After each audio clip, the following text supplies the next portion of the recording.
Good morning, students.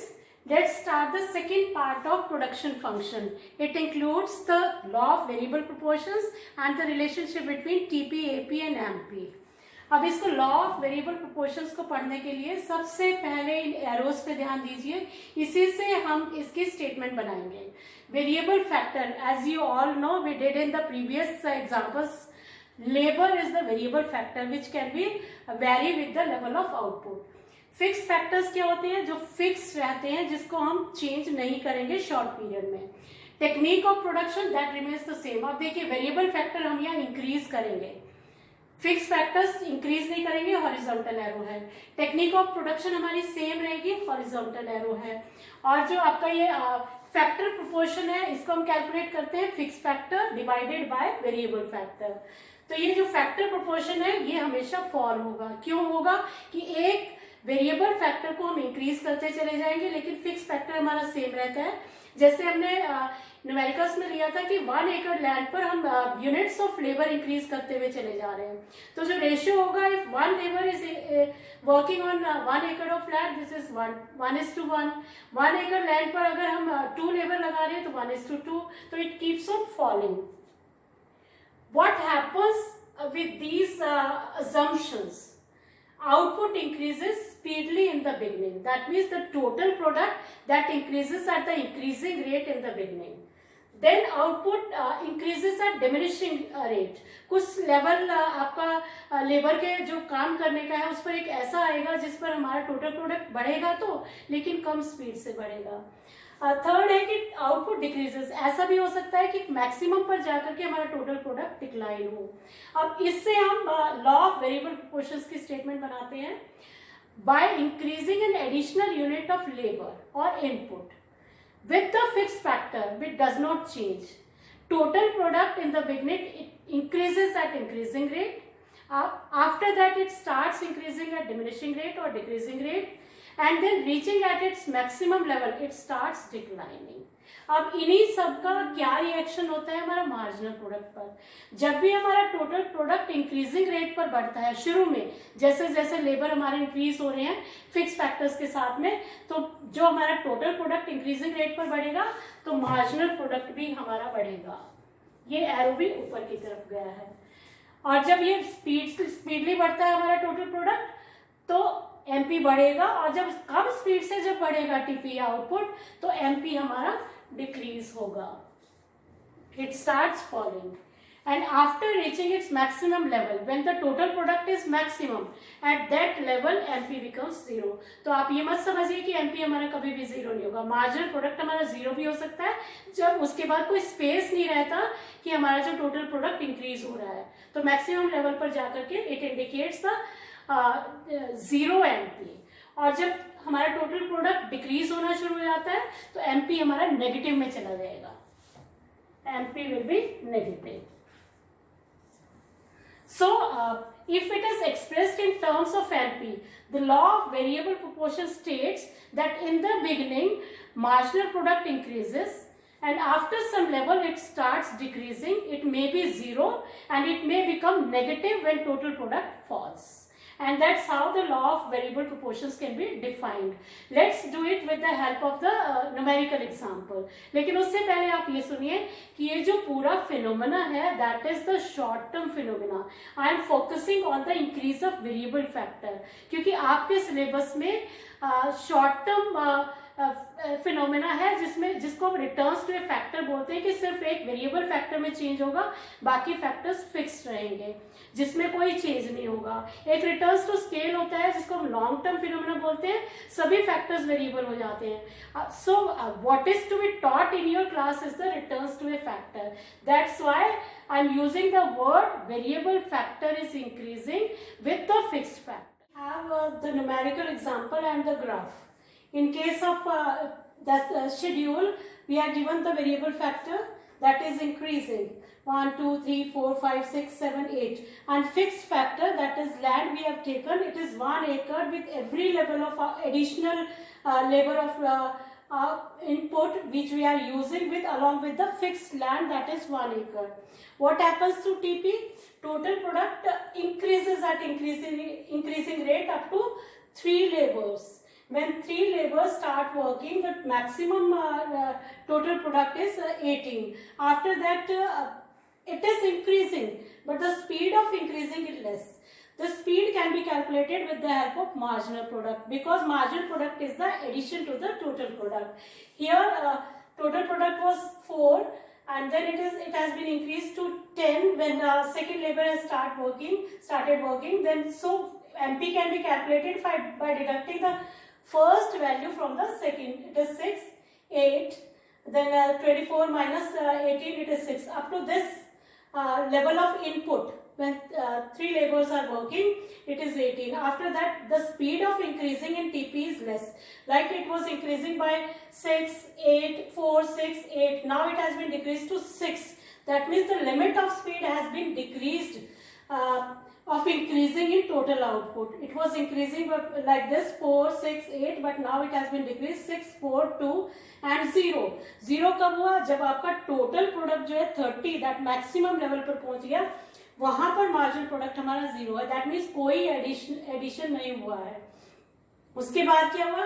जब maximum level पर जब आपका टोटल प्रोडक्ट पहुंच गया है, तो ये नेगेटिव में चला गया हमारा एमपी मार्जिनल प्रोडक्ट, क्योंकि यहाँ पर हमारा टोटल प्रोडक्ट कम हो गया है, 30 से 26 पर आ गया.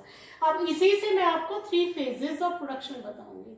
3 फेजेस क्या होते हैं कि कौन कौन से फेजेस में, कौन कौन से स्टेजेस में हमारा टोटल प्रोडक्ट गया है. सिमिलरली द मार्जिनल प्रोडक्ट की क्या फेजेस होंगी, क्या स्टेजेस होंगी. अगर हम पहली स्टेज की बात करें तो इंक्रीजिंग रिटर्न्स है, क्योंकि जब भी ये स्पीडली इंक्रीज होगा, this is the first phase of production which is known as increasing returns to a factor. Why I am using the word factor? Because only one factor has been changed. In second phase, it is diminishing returns to a factor, because marginal product is decreasing as total product is increasing in a diminishing rate. When total product is 30, the marginal product is 0. And after that, what happens when it is falling?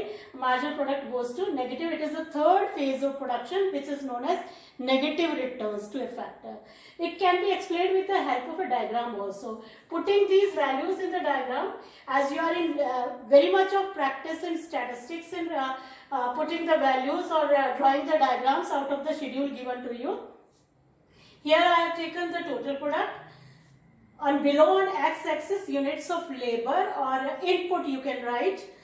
Here also the 2 diagrams have been shown. As total product is increasing up to third level of input, here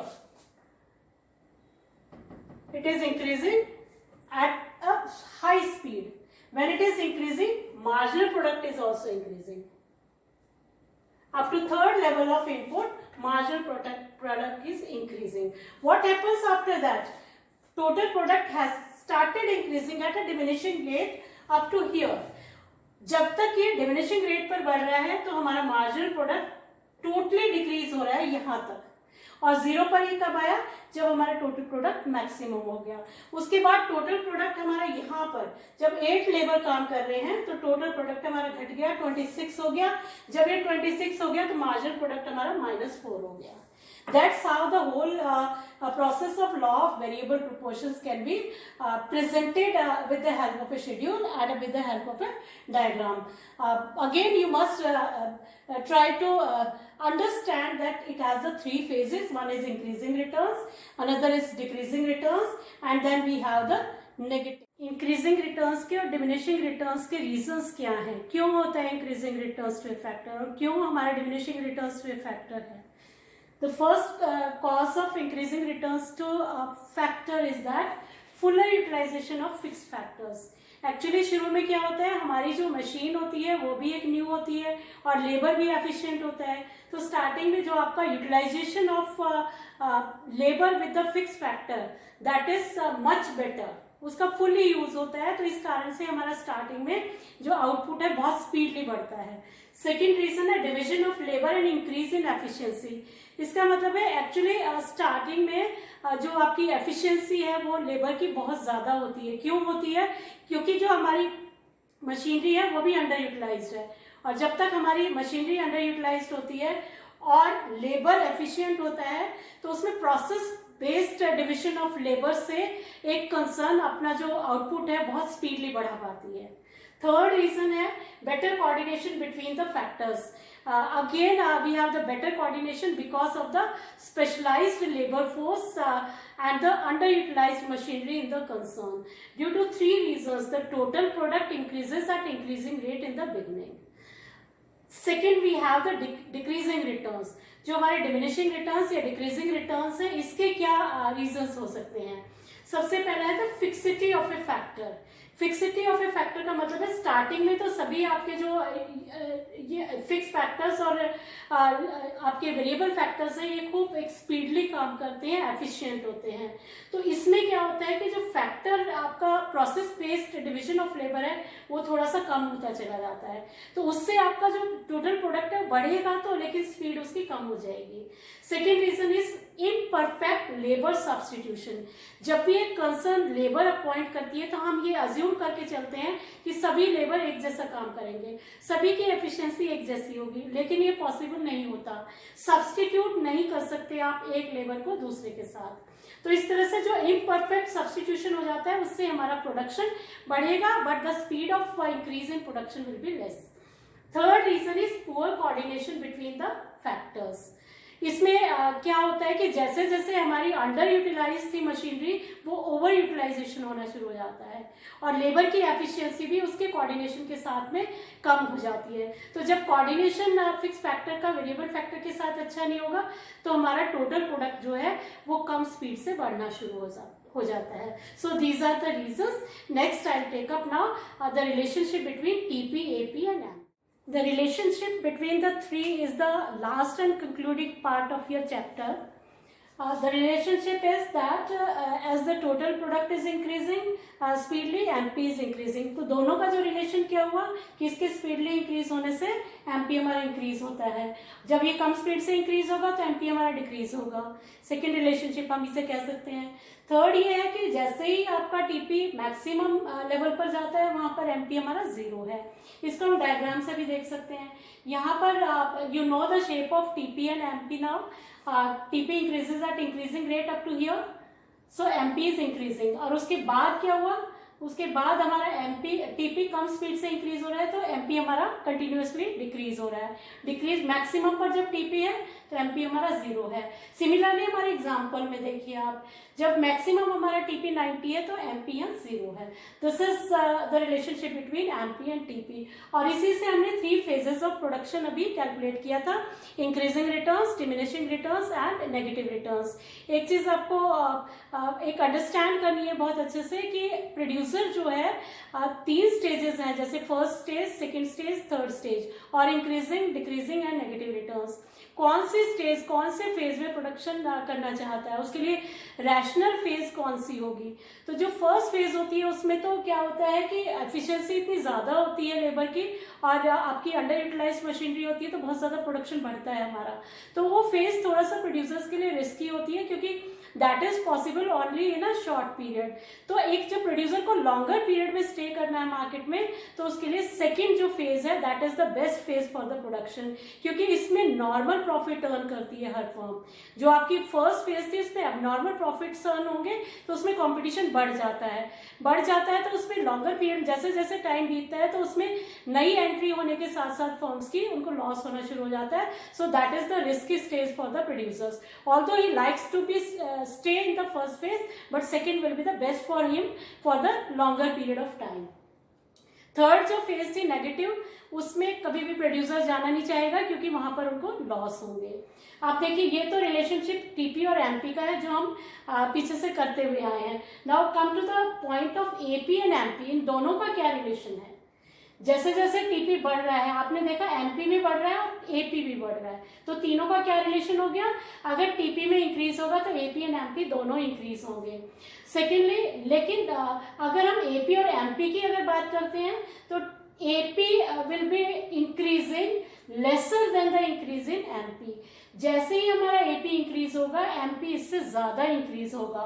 और second ये है कि जैसे हमारा TP decreasing rate पर increase होता है तो हमारा एमपी डिक्रीज हो रहा है और एपी भी डिक्रीज हो रहा है, लेकिन जो स्पीड एमपी की है डिक्रीज होने की वो ज्यादा है और एपी की कम है. दैट मीन्स व्हेन जैसे जैसे आपका एपी डिक्रीज होगा MP will decrease more than the AP. Third relationship we can say at some level of input used, in that case AP and MP are equal. जहां पर ये दोनों equal होंगे, अगर हम ग्राफ लेंगे तो वहां पर दोनों पॉइंट ऑफ इंटरसेक्शन होगा उनका, वहां पर दोनों इंटरसेक्ट करेंगे. उसके बाद देखिए ये नेगेटिव हो सकता है आपका एमपी, लेकिन एपी कभी भी नेगेटिव नहीं होगा. एपी कभी जीरो भी नहीं होगा और कभी नेगेटिव भी नहीं होगा. It will always be positive. आप यहां से डायग्राम से देखिए, आपका एपी बढ़ रहा है, एमपी भी बढ़ रहा है, लेकिन एमपी एपी से ज्यादा बढ़ रहा है. The first relationship is that when AP rises MP also rises, but rise in MP will be more than the rise in AP. Second relation is that MP cuts AP at its maximum. जहां पर AP आपका maximum होगा वहां पर दोनों equal होंगे. जो ये कर्व है बिल्कुल टॉप पर, इसके जहां पर एपी मैक्सिमम है वहां पर दोनों इक्वल होंगे. ये आप इनका पॉइंट ऑफ इंटरसेक्शन होगा.